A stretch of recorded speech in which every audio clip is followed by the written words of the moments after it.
The second person to come on the screen was named Ella Waldek, who's a very famous wrestler. She said, "My real name is Elsie Shevchenko." And I was like, that's weird.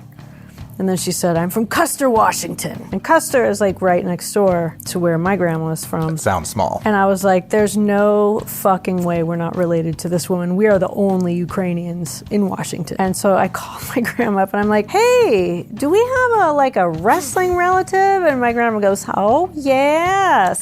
Yes, she was quite famous. And I was like, why would you not tell me someone? I don't know. My grandfather had a twin who was my grandmother's favorite. He drowned. And so my great-grandmother took it out on my grandfather really cruelly and I think physically. And then my mother was her favorite. So it was like kind of the doubling of the situation that I had with my grandmother where there has to be a favorite. I don't know why. Yeah. I thought she was so beautiful and kind. People really liked her. She was a really nice person. But that's not who she was. That was her mask. Like, that was her masking that she did. Play mom for a second and then be like, nah. It was like that my whole childhood. Yeah. And it got worse the older I got. I finally just said, go to hell, please. The question is, how does that affect your decision to have kids, or what kind of father do you think you'd be? What's interesting to me is I think my father wasn't a bad father. He was the father he was supposed to be, which was non-existent. And I have an incredible father figure in my uncle. I'm really unhappy with the way that my father treated things as an adult, the ones I actually wanted something from him, but that had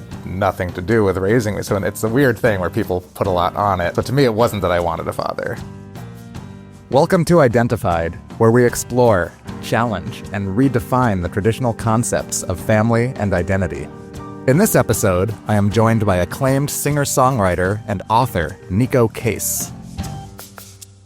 Well, my family's Ukrainian. They came through Russia. They sailed on a boat from Germany to the United States. I don't know exactly where they came in. They changed their name from Shevchenko. I would still have if they hadn't changed their name. It's only recently that people have decided that their heritage that they bring as an immigrant to the United States is still important and vital and sacred. So they were all about just shutting down everything about themselves. Like, we don't speak Ukrainian. I mean, they did speak Ukrainian, but they wouldn't really teach anybody anything, and nobody talked about themselves. So all the stories I have are like weird Gothic fairy tales. What was this, like Ellis Island? Like, when did they come over? It was like 1912 or something. Okay. So it was like pre-Cold War. I always thought we were Russian because they wouldn't talk about themselves, and somebody had said they were Russian, and so I believed it. I don't know, sometime in my mid-30s, early 40s maybe. I met with my Uncle Bill. At this point, I had taken some Russian in school, and I wanted to talk to him about the paperwork, about where, you know, the boat the family came over on and stuff, and it was all written in Cyrillic, so I could read it. He couldn't read it, but he could understand it. So I would read it, and he would tell me what it said. He could understand hearing it? Yes. Yeah. Oh, wow. Because he couldn't read the language because he wasn't taught, but he just knew it from his parents. So that was interesting, and I learned a couple things, but I didn't retain them very well, and I had all this information, and it burned up in the house fire that I had in 2017, and since then all those relatives have passed. Not that they were going to give up a whole lot anyway. They're all basically clams. Right. Just...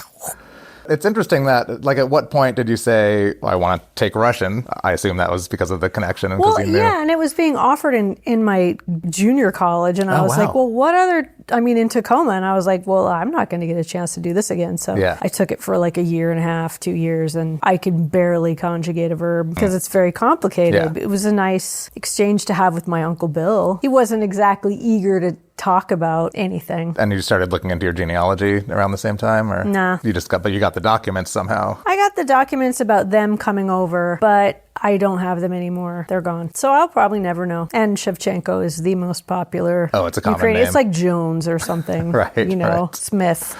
It's really popular. And your parents didn't have much to tell you. They don't know anything. My grandparents are Russian Jews and Romanian Jews, and they wanted to talk very little, and apparently their parents wanted to talk very little. I think that was a very common thing. Yeah. When people came to America to leave, to We're truly American leave, right? And change their names. Yeah, like imagine the trauma that would make you kill your own heritage. I read a lot of indigenous writers, and they talk a lot about how not speaking the language is one way to kill an entire culture. And that was thrust upon indigenous people here, incredibly cruel type of a genocidal move. And our families committed suicide, essentially, the cultural suicide. Right. They're lost. A lot of people are super lost and don't know how to be citizens, you know? There's just like these weird toxic flailings kind of. But then there are people like you, a lot of people who still feel connected to it. I had to look for it. Yeah. There are some natural things, I think, that stayed alive in there. I've had to pretty much search for it. I'm not a natural Ukraina. As a kid in Washington, a normal American kid in air quotes, was there ever a point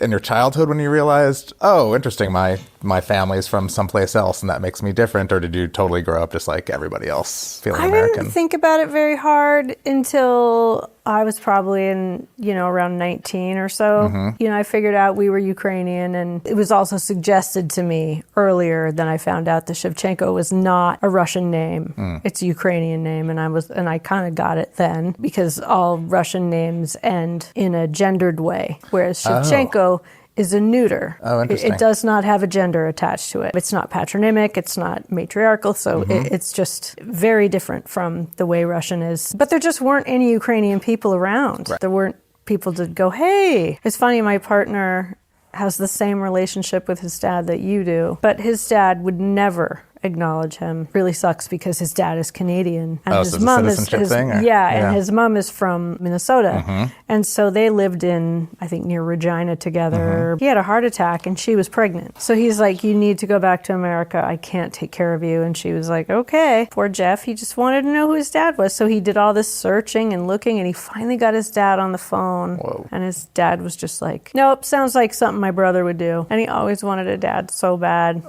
It still like crushes him to this day. He's since died, and so he's like, yeah, my dad just didn't want me. And on the other hand, like, we have a daughter, and he's the greatest dad. Just treats her so lovingly. So it's nice to know that you can decide that shit ends here. Yeah, that's what we're shifting now. But so many people have asked me, they're like, basically, as a result of what your father did or didn't do. I don't have kids. My wife and I don't have kids. We're talking about it. But the question is, how does that affect your decision to have kids, or what kind of father do you think you'd be? And what's interesting to me is I think my father wasn't a bad father. He was the father he was supposed to be, which was non-existent. And I had an incredible father figure in my uncle. I'm really unhappy with the way that my father treated things as an adult, once I actually wanted something from him, but that had nothing to do with raising me. So it's a weird thing where people put a lot on it. So to me, it wasn't that I wanted a father. Well, it's also such a bad arrangement in a way. Like, it's not ideal. If you're going to still be alive and they're going to know who you are, they're going to want to know things about you. And you're going to be famous and they're going to look like you and all that stuff too. Yeah, and then it also really strengthens that idea that men have nothing to do with women getting pregnant. There's definitely a bit of the like, what, we don't just do this. And then they look like you. Right. Sounds like something the brother would do, right? That sounds like something my brother would do. Yeah. Did you grow up with siblings and two parents? Let's go back to the childhood. No, I had no siblings because my parents didn't stay together that long. Did you grow up with your mother? I lived with my dad mostly. My mom wasn't into having a kid. She would kind of pretend she was into it and then vanish. Like leave town. Go through the motions of being loving, but not committed and not into it. It was like a role she was playing. And you felt that as a kid? I believed her some of the time, and I worshipped her. So I thought she was so beautiful and kind. People really liked her. She was a really nice person. But that's not who she was. That was her mask. Like, that was her masking that she did. Play mom for a second and then be like, nah. It was like that my whole childhood. Yeah. And it got worse the older I got. I finally just said, go to hell, please. So no relationship? No. At a certain point? No. Father. And it's very positive that there's no relationship. Yeah, you're glad you did very that. Happy. Yeah, there are people who do that, and it can be very, very hard. And I know people who've done that and deeply regretted it, but it sounds like no, it's the right I do thing. not regret it. It was the greatest decision I ever made. Yeah. And your father? So was it a better situation with your father? No, I mean, it was just different. My father was also a kid, having a kid, obviously. And your parents were young? They were really young, and it was a teenage pregnancy. Okay. They had a kid. They didn't want a kid. It was legal to have an abortion at that time, but for whatever, maybe my mom's Catholic upbringing. I don't really know, though, because I know she desperately did not want a kid. I don't know if she got got badgered into it or what happened. Like, I'll never know the story. So she just kind of took off, and I was left with my dad, who was really, really depressed and really miserable, unbeknownst to me, suffering a great deal of trauma due to childhood sexual abuse. He was a very conflicted person whose development was arrested probably around like 9 or 10. So he took great joy in certain things that really make me fond of him. I'm sure he's the reason I love animals so much and camping and things like that. We went on vacation or something were basically like things Boy Scouts would do. I think that was like a happy time in his life. And that's around that age. We really bonded over those things, and he also didn't pay any attention to me either. He was very quiet, didn't really talk. So I was a very lonely kid. And a lonely kid at a time when there's no internet, there's less entertainment. Less stuff to do. Yeah, I'm actually glad there was no internet then. Yeah. I'm glad to know a world with it and without it, because, I watch my own daughter and other kids, or just people in general, like, you'll be traveling and there will be like 75 people in front of you and everyone's looking at their phone. Right. And like you watch the emotions go over people's faces, like as to what they're watching or who they're talking to. And it just makes me so sad. It's like such a crushing dystopia. I hate using the word dystopia because it's constantly uttered, but sometimes I like to just make people look at me and then I smile at them or something and they like it. They're not like that. They're always surprised. And then they'll be like, would you watch my bag while I go to the bathroom? Sure. All right. You seem trustworthy because you made eye contact. Yeah, I smiled at you. So you're the person I know here. Could you watch my bag? Yeah. So it's like you have a little beginning with somebody and it feels like a rebellious act kind of. Was there extended family around? Grandparents when you were a kid, cousins? Yeah, my grandparents on both sides were really great. I was really close with my mom's mom. And they were probably younger for grandparents then. Yeah. Granted, my mom had 3 other siblings, so, my grandparents were still older, but she just was really good to me. And I think she didn't have that relationship with my mom. So I think that might be some of the resentment my mom had toward me, was that I was liked by her mom. But, then again, nobody ever told me either, so I can only assume. As a kid, did you feel like your family was sort of normal, or was everyone around you, siblings, 2 parents, were they much more traditional and you were different? I mean, I thought it was odd that I didn't have siblings, but my parents also didn't fight over me or anything when they got divorced. Like, it wasn't an ugly scene. And they basically just explained, like, yeah, we don't get along. And of course, they weren't having more kids, so that made sense. And I was fine alone. I was like really ADHD, neurodivergent kid. So I was happy to live kind of in my own little world, but I was also super lonely at the same time. Yeah. How old are you when that? Do you remember that conversation when they said to you, we're getting divorced? A little bit. There was no drama around it. There was no fighting, no heightened. It was just like, well, we're going to do this. It's like, okay. And as a little kid, you don't really understand what divorce is. Right. Your parents don't live together anymore, but you're not sure. I don't know. It's a very complicated thing to try to understand. Yeah, most kids that I know whose parents get divorced, of course, there are fights and there are things leading up to it, and then the decision justifies everything that was happening, but you didn't have that. You just had this sort of moment of like, we're going to stop hanging out together. Yeah, and then, maybe they just were really good at hiding it, but they never fought around me anyway. Right. I mean, I know they weren't happy together, but I also saw them interacting for the most of the rest of my life too. So I didn't think they hated each other either. So they stayed in touch, and they would obviously like they meet had up to have a exchange kid together. So. Yeah. Has there been much loss and trauma in your family? I think it's all it is, especially the Ukrainians. I don't even know what happened to them. But I mean, being Ukrainian in Russia is not good. They lived in a very industrial city called Saratov, which is just south of Moscow. And I don't know where they came from in Ukraine before that. But if you're Ukrainian in an industrial city in Moscow, probably not a good thing. Right. My grandfather had a twin who was my grandmother's favorite. He drowned. And so my great-grandmother took it out on my grandfather really cruelly. And I think physically. And then my mother was her favorite. So it was like kind of the doubling of the situation that I had with my grandmother, where there has to be a favorite. I don't know why. Yeah. And these are stories that have been handed down. That's how you know these things. And I heard that story once, barely. So I could be remembering some of the things about it wrong, but I do know that he had a twin who died by drowning. And the weird thing is my other grandfather on my father's side was also a twin. What is family to you? Chosen. And my partner and my stepdaughter, They're definitely my family. You know, I chose to never have children, but being a parent to a person who needs help being parented I've never felt more useful. I don't know that I'm the greatest parent in the world. I think my greatest parent was my stepdad, so I'm good at being a stepdad, I think. That's how I like to think of it anyway. And then at one point, my friend Ruth Lightman was making a movie about wrestlers. She asked me to do some music. I said, yeah, I would love to do that, because it was a movie about female wrestlers from the 50s. Oh, wow. And these were like big circuit stars. The second person to come on the screen was named Ella Waldek, who's a very famous wrestler. She said, my real name is Elsie Shevchenko. And I was like, that's weird. And then she said, I'm from Custer, Washington. And Custer is like right next door to where my grandma was from. It sounds small. And I was like, there's no fucking way we're not related to this woman. We are the only Ukrainians in Washington. And so I called my grandma up and I'm like, hey, do we have a wrestling relative? And my grandma goes, oh, yes.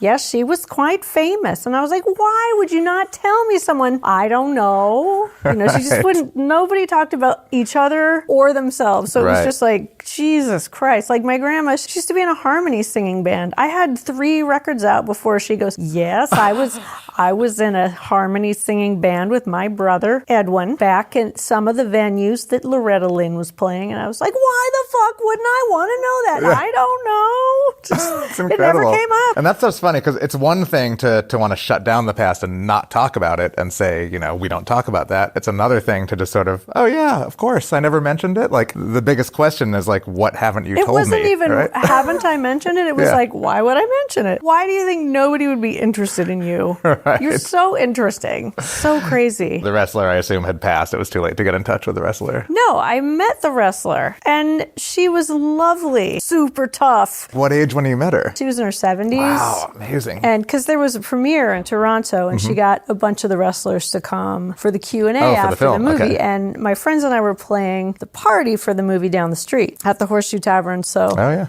they all came over, and Ruth, who had gotten pretty close with Ella, now named Ella Waldek. Which is what, your cousin? She's my great aunt. She was my grandfather's sister. That's a pretty close relative. Pretty close. Yeah. And so it's just so weird. And she was really kind. And at first she was kind of like, oh, I don't know about you. And then I kind of said some stuff and she was like, oh, okay. Yeah, put her in a headlock. You know? Yeah. And she just was a really sweet, like she'd be really coarse 1 second, super tough. And then she, you know, was also a person who really loved writing poetry. And she just was a complete human.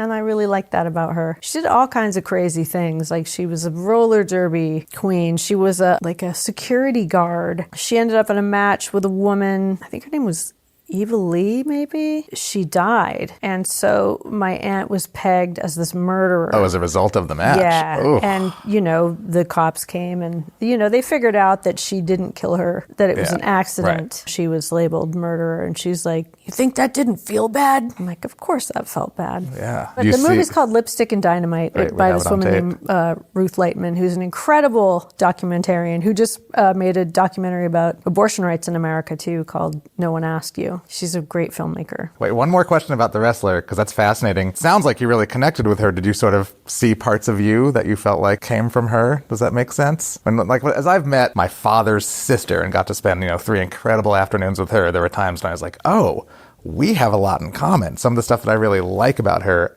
I feel I didn't get to have this moment with my father, but I get to have it with her. Like there is some of this sort of stuff where I feel like I'm learning more about myself by being with this person who is of the next generation. I think I saw a lot of physicality and a lot of rage in her and a lot of being misunderstood. And I really felt incredibly validated meeting her. And it was just also nice to know at least one woman in our family didn't just passively sit by and let people treat them like shit. She's kind of my hero for that. Not that she didn't get treated like shit sometimes, she did, but she ended up in a very happy marriage and, she was her own person.